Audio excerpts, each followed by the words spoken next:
Good evening, ladies and gentlemen. This session and this talk, I'm going to start off with a question. That question being, have you ever met a convicted felon? Have you ever worked with a convicted felon? Do you know anyone, including yourself, who's been arrested?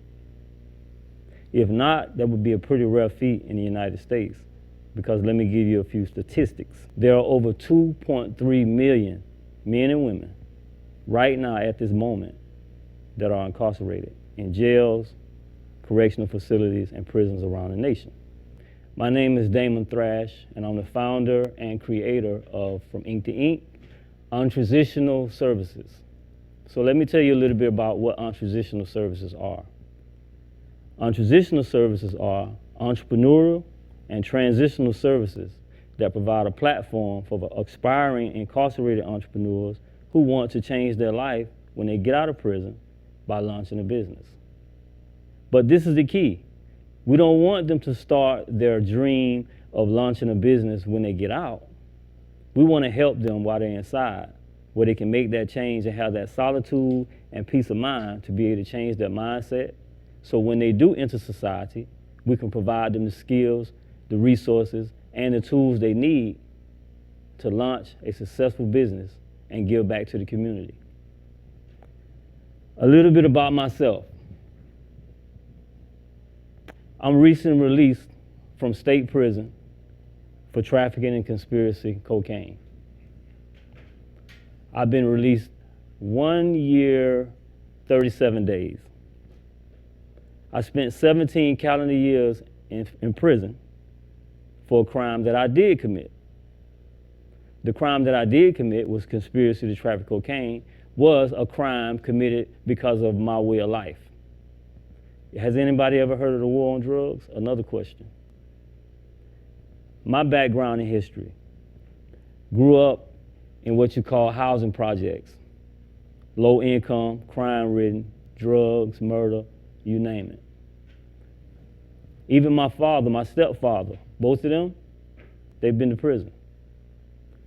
My stepfather, he was one of the biggest, I'd say, drug kingpins in North Florida. So I learned my trade at a young age. Didn't understand that what he was doing, and later on what I would be doing, would be wrong. So once I made my leap as an adolescent into the drug game, I became pretty successful because, like I said, I had it honest. It was in my household. When crack hit mainstream in '86, it was already at my house in '85. I already knew what crack cocaine was before the police did. So it was quite natural for me to learn the innate abilities of an entrepreneur. Quality of product, distribution, logistics, cash flow, positive and negative, promotional and advertising. These are all things that we're taught in the hood in the drug trade. However, the names are different. We don't say, well, we're gonna go market this crack. You know, that's not what they do in the hood and what we do in the hood. You know, we saying we going out to hustle. We going out to let people know what we got. We got that good. We got that sack. We got whatever. But that's the lingo, that's the translation that we use to become successful. Because, hey, the number one rule is secure the product.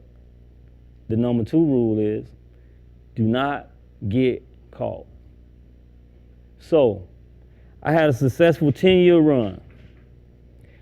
I could have made it out, didn't have an end game, didn't realize what was my next move. Me and my three partners that we started our business, because that's what it was, we treated it as a business. From 1994 all the way to 1999, we pretty much accumulated a couple $1 million between the three of us. We were trying to make an exit, but we didn't know. We didn't have mentors, something that's pretty much needed in all businesses. I ended up being arrested by the federal government. Ended up doing a total of, like I said, 17 years in prison, freshly released. But while I was in prison, something had to give. All of those things that I knew that I had, the innate ability to hustle drugs, to hustle weed, to hustle club promotions, to flip houses. Yeah, we were into legal businesses too, I needed to know that next step. I needed to know what I needed to do would make me successful and help me do the things that I needed to do legally. Then I had an epiphany. How can I change my life and give purpose and build my community, the community that I took so much from in a negative way? My higher power, as I say, gave me the vision for From Ink to Ink on transitional services, from incarcerated to incorporated. So what we do is simple. We translate street lingo into business terminology. The same language that a Fortune 500 CEO teaches, we know that same language, but it's in a different dialect. So I came up with a curriculum to, first of all, translate and identify companies that have the same commonalities as the drug businesses that we create in our hood. Walmart. Walmart is just as successful as Pablo Escobar's Medellin cartel. However, there's one distinct difference. One has merit and one has ethics and one didn't. We remove all of the negativity out of what our hustle, and we reinvent and reshape our mind and give ourselves a new mindset to create a hustle that is positive, that builds the community. So if you want to open a record label, if you want to open a promotion company, if you want to open a software company, lawn service, hair salon, makeup, it doesn't matter. We're going to teach you the language, and we're going to help you by giving you all the resources you need to launch your business without being afraid. Number 3, our curriculums aren't long. That's the number one thing when I did surveys when I was in prison, when I asked inmates, what it is that you need that will help you get this language and want to do this curriculum. They always say, dang man, we don't want to read no million books like you, cuz. I wish I feel that. I'm a street nerd, matter of fact. So I enjoy reading. But a lot of guys enjoy reading, but they just don't want to read a dictionary. So I streamlined it. I minimized each curriculum to something that is exciting to read. It's catching their interest because I correlate corporate terminology with business terminology using those same companies that guys listen to now. They love music. So I use Cash Money, I use Maybach Music, I use Rockefeller, and I teach the same principles and the same business models that these record companies use. I just translated it into everything that they've been doing since they started the hustle game illegally. And guess what? It's worked. You want to know how I know it worked? Because I'm standing here as proof of concept. I didn't wait to launch my business when I got out of prison. I launched my business when I was in prison. In 2014, I launched my for-profit business called Divine Hustle Media. Divine Hustle Media, I created content.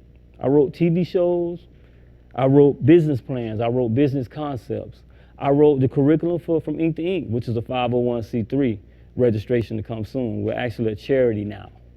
So I wanted to clarify that. We'll be seeking 501c3 status in late January, early February. So what I want to pose to you is if you have a felony, you know someone with a felony, or you know an at-risk youth, and you think that they need to use our system, which is on transition, because you don't have to be locked up to use on transition. It's a mindset. If they're incarcerated in the mind, come, holler at us. We'll help. We'll build a community. We'll show you how to go from incarcerated to incorporated. We'll show you how to make your hustle positive. Thank you.